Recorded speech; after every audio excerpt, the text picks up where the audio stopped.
Hi, it's me Bishrat Bishop Talks. നമ്മളെല്ലാവരും ഒരു കുടുംബത്തിൽ ജീവിക്കുന്ന ആളുകളാണ്. ആ കുടുംബത്തിൽ പങ്കാളികൾ തമ്മിൽ ഉണ്ടാകേണ്ട സ്വരച്ചേർച്ചയുമായി ബന്ധപ്പെട്ട ഒരു വീഡിയോ ആണ് നിങ്ങളുമായി ഇന്ന് പങ്കുവെക്കാൻ ഞാൻ ആഗ്രഹിക്കുന്നത്.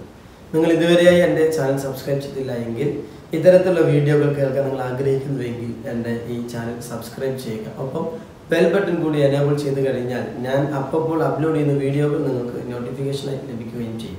നിങ്ങൾക്ക് ഈ വീഡിയോ ഇഷ്ടപ്പെടുകയാണെങ്കിൽ ഉപകാരപ്രദമാണെന്ന് ബോധ്യമാവുകയാണെങ്കിൽ ഈ വീഡിയോ മറ്റുള്ളവർ കൂടി അയച്ചു കൊടുക്കാൻ ശ്രദ്ധിക്കുക.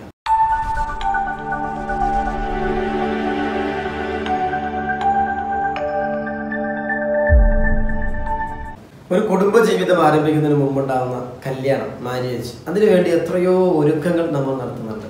ഒരു കല്യാണത്തിന് വേണ്ടി തയ്യാറാകുമ്പോൾ, പെണ്ണ് കാണാൻ പോകുമ്പോൾ ഒരുപാട് ചടങ്ങുകൾ, അതിനുശേഷം നിശ്ചയം, നിക്കാഹ്, അത് കഴിഞ്ഞിട്ട് വീണ്ടും റിസപ്ഷൻ, അങ്ങനെ ഒരുപാട് ചെലവുകളാണ്. സാമ്പത്തികമായിട്ടും ശാരീരികമായിട്ടും മാനസികമായിട്ടും ഒക്കെ ഒരുപാട് പ്രയാസങ്ങൾ അനുഭവിച്ചുകൊണ്ടാണ് ഒരു കല്യാണം നടക്കുന്നത്. എന്നാൽ കല്യാണത്തിന് ശേഷം ഒരു ആണും പെണ്ണും ഒരുമിക്കുമ്പോൾ, ഒരു കുടുംബത്തിലേക്ക് വേറൊരു കുടുംബം ചേരുമ്പോൾ നമ്മൾ കുറേ കാര്യങ്ങൾ മനസ്സിലാക്കാത്തത് കൊണ്ടാണ് അവിടെ അസ്വാരസ്യങ്ങൾ ഉണ്ടാകുന്നത്. പുതിയ കാലഘട്ടത്തിൽ പറയാറുള്ളത് love at first sight and divorce at first night എന്നാണ്. ആ ഒരു അർത്ഥത്തിലേക്ക് മാറിയിരിക്കുകയാണ്. കല്യാണം കഴിഞ്ഞ് 4, 5, 6 മാസം കൊണ്ട് തന്നെ ഡൈവേഴ്സ് ആവുന്ന ഒരുപാട് കേസുകൾ നമുക്കൊന്ന് കാണാൻ കഴിയും. ഇവിടെ എനിക്ക് നിങ്ങളോട് പറയാനുള്ളത്, നാം നമ്മുടെ മനസ്സിനെ മനസ്സിലാക്കാത്തത് കൊണ്ട്, അല്ലെങ്കിൽ വിട്ടുവീഴ്ചക്ക് തയ്യാറാവാത്തത് കൊണ്ട്, മറ്റുള്ളവരെ മനസ്സിലാക്കാൻ ഒരു തയ്യാറെടുപ്പ് നടത്താത്തത് കൊണ്ട് നമ്മൾ ഈ നടത്തുന്ന എല്ലാ കല്യാണ ചിലവുകളും ഒക്കെ വ്യർത്ഥമാകുന്നു, എല്ലാം വെറുതെയാകുന്നു. പിന്നീടുള്ള നമ്മുടെ ദിനങ്ങളൊക്കെ അതിനു വേണ്ടിയുള്ള കാത്തിരിപ്പാണ്, അതിൻ്റെ സങ്കടങ്ങൾ കൊണ്ട് തീർക്കുകയാണ്. ജീവിതം അങ്ങനെ വെറുതെ തള്ളി നിൽക്കാനുള്ളതല്ല. ഇവിടെ എനിക്ക് നിങ്ങളോട് പറയാനുള്ളത്, അബ്രഹാം മാസ്ലോ എന്ന് പറയുന്ന പ്രശസ്ത സൈക്കോളജിസ്റ്റ് ഒരു മനുഷ്യൻ്റെ 5 ആവശ്യങ്ങളെ കൃത്യമായി വരച്ചു കാട്ടുന്നുണ്ട്. ആ ആവശ്യങ്ങളെ നമ്മൾ ആദ്യം തിരിച്ചറിയുക എന്നുള്ളതാണ്. ഒന്നാമത്തെ ആവശ്യം നമ്മുടെ ശാരീരികമായ ആവശ്യമാണ്, നമ്മുടെ ഫിസിക്കൽ നമുക്കുണ്ടാകേണ്ട ആവശ്യമാണ്. ഭക്ഷണം, വസ്ത്രം, പാർപ്പിടം, ഇതൊക്കെ ഒരു മനുഷ്യന് ഏറ്റവും അത്യാവശ്യമായ ഫിസിക്കൽ നീഡാണ്. എന്നാൽ രണ്ടാമത്തത് സേഫ്റ്റി നീഡാണ്. സുരക്ഷിതത്വ ബോധം ഉണ്ടാവുക എന്നുള്ളത് ഏതൊരു മനുഷ്യനും ഏറ്റവും അനിവാര്യമാണ്. നമ്മുടെ തൊഴിൽ സുരക്ഷിതത്വം, നമ്മുടെ സ്വന്തമായി എനിക്ക് നിർഭയത്വത്തോടു കൂടി ജീവിക്കാൻ ഒരു വീട്ടിലാണെങ്കിലും നാട്ടിലാണും ഉണ്ടാകേണ്ട അവസ്ഥ, വരുമാന സുരക്ഷിതത്വം, ഇത്തരത്തിൽ ഒരു സുരക്ഷിത ബോധം ഉണ്ടാവുക എന്നുള്ളതാണ് രണ്ടാമത്തെ നീഡ്. അപ്പോൾ ഒരു ഭാര്യക്ക് ഭർത്താവിന് സുരക്ഷിതത്വ ബോധം നൽകാൻ കഴിയണം. ഒരു ഭർത്താവിനും ഒരു സുരക്ഷിത ബോധം ഉണ്ടാവണം. നമ്മുടെ കുട്ടികൾക്കും അതുണ്ടാവണം. ഏതൊരു മനുഷ്യനും ഒരു സുരക്ഷിത ബോധമില്ല എങ്കിൽ, അരക്ഷിതമായ അവസ്ഥയാണ് എങ്കിൽ അവിടെ ജീവിതം ദുസ്സഹമാകുന്നു, പ്രശ്നങ്ങൾ ഉടലെടുക്കുന്നു. മൂന്നാമത് പറയുന്നത് സോഷ്യൽ നീഡാണ്. സോഷ്യൽ നീഡ് എന്ന് പറയുന്നത് ഒരു മാനസികമായ ആവശ്യമാണ്. ഏതൊരാൾക്കും സൗഹൃദം ആവശ്യമാണ്, കൂട്ട് ആവശ്യമാണ്. ഒരു കൂട്ടുണ്ടാവണം. കഥ പറയാൻ, കൂട്ടുകൂടാൻ, അനുഭവങ്ങൾ പങ്കുവെക്കാൻ, സങ്കടങ്ങൾ പങ്കുവെക്കാൻ, തമാശകൾ പറയാൻ, ചിരിക്കാൻ, ഇങ്ങനെ നമുക്കൊരു സൗഹൃദം ഉണ്ടാവണം. ഏതൊരാളും സ്നേഹിക്കാനും സ്നേഹിക്കപ്പെടാനും ആഗ്രഹിക്കുന്നുണ്ട്. അപ്പം മൂന്നാമത്തെ ഒരു ആവശ്യമാണ് നമുക്ക് സാമൂഹികമായ ജീവി എന്നുള്ള അർത്ഥത്തിൽ സൗഹൃദങ്ങൾ ഉണ്ടാവുക, കഥ പറയുക, കഥ കേൾക്കുക, കേൾക്കാനുള്ള ആളുകൾ ഉണ്ടാവുക എന്നുള്ളത്.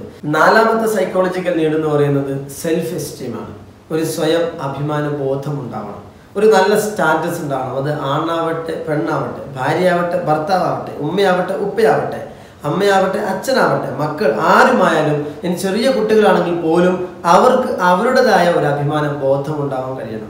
ഒരു അക്സെപ്റ്റൻസ് ഉണ്ടാവണം. സോഷ്യൽ അക്സെപ്റ്റൻസ്, ഏറ്റവും ഇഷ്ടപ്പെടുന്ന ഒരാളുടെ ഒരു അംഗീകാരം ഉണ്ടാവണം, റെക്കഗ്നേഷൻ ഉണ്ടാവണം. സ്വാഭാവികമായും ഒരു വീട്ടിലേക്ക് വന്ന ഒരു വധുവിനെ അല്ലെങ്കിൽ ഭാര്യയൊക്കെ ആവട്ടെ അത്തരത്തിലുള്ള റെക്കഗ്നേഷനോ അംഗീകാരങ്ങളൊന്നും കിട്ടാറില്ല. അപ്പോൾ അവിടെ ആ അംഗീകാരം കിട്ടാത്തത് കൊണ്ടാണ് പൊട്ടിത്തെറിക്കുന്ന പല പ്രശ്നങ്ങളുടെയും യഥാർത്ഥ കാരണമെന്ന് നാം തിരിച്ചറിയാറില്ല. അപ്പോൾ അതൊരു സെൽഫ് എസ്റ്റീം എന്ന് പറയുന്നത് ഏതൊരാളുടെയും ഏറ്റവും പ്രധാനപ്പെട്ട ഒരു ആവശ്യമാണ്, ഒരു നീഡാണ് എന്ന് നാം മനസ്സിലാക്കുക.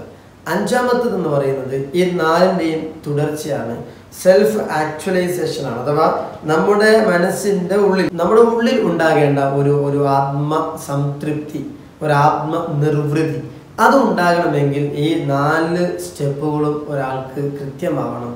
അതൊക്കെ ഉണ്ടാവണം എന്നുള്ളതാണ്.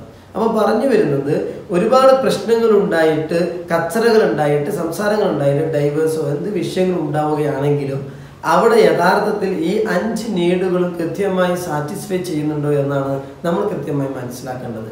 അവിടെ എന്തെങ്കിലുമൊക്കെ പോരായ്മകളും കുഴപ്പങ്ങളും ഉണ്ടാകുമ്പോൾ ഉണ്ടാകുന്ന പ്രശ്നങ്ങൾ അതുമായി ബന്ധപ്പെട്ട് വേറെ പല തരത്തിലായിരിക്കും. ഇങ്ങനെ ഒരു സെൽഫ് ആക്ച്വലൈസേഷൻ, ആത്മസംതൃപ്തി, ആത്മനിർവൃതി അല്ലെങ്കിൽ ആത്മാഭിമാനം ഇതൊന്നും ഇല്ലാത്തവരാണ് പലപ്പോഴും ആത്മഹത്യകളെ കുറിച്ച് പോയി ചിന്തിക്കുന്നത്. ഇപ്പം എൻ്റെ മുമ്പിൽ ഇത് കേൾക്കുന്ന പല ആളുകളും പലപ്പോഴും സങ്കടങ്ങൾ വരുമ്പോൾ, ടെൻഷൻ വരുമ്പോൾ പലപ്പോഴും ചിന്തിക്കേണ്ടത് മരിച്ച മതിയായിരുന്നതാണ്. അങ്ങനെ ചിന്തിക്കുന്ന പലരും ഉണ്ടെങ്കിൽ അതിനർത്ഥം നിങ്ങൾക്ക് ആത്മനിർവൃതി ഇല്ല എന്നുള്ളതാണ്. ആ ആത്മനിർവൃതി ഉണ്ടാകണമെങ്കിൽ ഈ പറഞ്ഞ 4 സ്റ്റെപ്പുകളും കൃത്യമായി ഫോളോ ചെയ്യാൻ കഴിയണം. മാത്രമല്ല, ഒരു മനുഷ്യൻ എന്ന് പറയുമ്പോൾ ആണും പെണ്ണും രണ്ടും നമ്മൾ ശാരീരികമായി ഉണ്ടാകുന്ന വ്യതിയാനങ്ങൾ പോലെ തന്നെ മാനസികമായും ഒരുപാട് വ്യത്യാസങ്ങളുണ്ട്. അവിടെ മാനസികമായ ആവശ്യങ്ങളിൽ ഒരുപാട് വ്യതിയാനങ്ങളുണ്ട്. ഒരാണിനെ ആണായി കണ്ട് മനസ്സിലാക്കി അതിനനുസരിച്ച് ആണിനോട് പെരുമാറണം. അഥവാ ഒരു ഭർത്താവിനോട് ഭാര്യ അതിനനുസരിച്ച് പെരുമാറണം. അതുപോലെ തന്നെ ഒരു ഭാര്യയോട് ഭർത്താവും പെണ്ണിൻ്റെ മനസ്സിലാക്കിയിട്ട് പെരുമാറാൻ അറിയണം. ഇതില്ലാതിരിക്കുമ്പോഴാണ് പലപ്പോഴും ഭാര്യ ഭർത്താക്കന്മാർ തമ്മിൽ വിള്ളലുകൾ ഉണ്ടാകുന്നതിൻ്റെ യഥാർത്ഥ കാരണം. അപ്പം അടുത്ത ഒരു വീഡിയോയിൽ ഞാൻ ഫാമിലിയുമായി ബന്ധപ്പെട്ട പല വീഡിയോകൾ ചെയ്യാൻ ആഗ്രഹിക്കുന്നുണ്ട്. അടുത്ത എൻ്റെ വീഡിയോയിൽ ഞാൻ പറയാൻ ആഗ്രഹിക്കുന്നത് ആണിൻ്റെ അഥവാ ഒരു ഭാര്യയെ ഭർത്താവിൽ നിന്ന് പ്രതീക്ഷിക്കുന്ന ഏറ്റവും പ്രധാനപ്പെട്ട സാമൂഹികമായ അല്ലെങ്കിൽ മാനസികമായ ആവശ്യങ്ങൾ എന്താണ്, അതോടൊപ്പം ഒരു ഭർത്താവ് ഭാര്യയിൽ നിന്ന് ആഗ്രഹിക്കുന്ന സൈക്കോളജിക്കൽ നീഡ് എന്താണ് എന്നുള്ളതാണ്. ഇത്തരത്തിൽ ഈ വീഡിയോകൾ നിങ്ങൾക്ക് ഏതെങ്കിലും തരത്തിൽ ഗുണകരമാകുമെന്ന് നിങ്ങൾക്ക് ബോധ്യപ്പെട്ടു കഴിഞ്ഞാൽ മറ്റുള്ളവരിൽ കൂടി എത്തിക്കാൻ ശ്രമിക്കുക.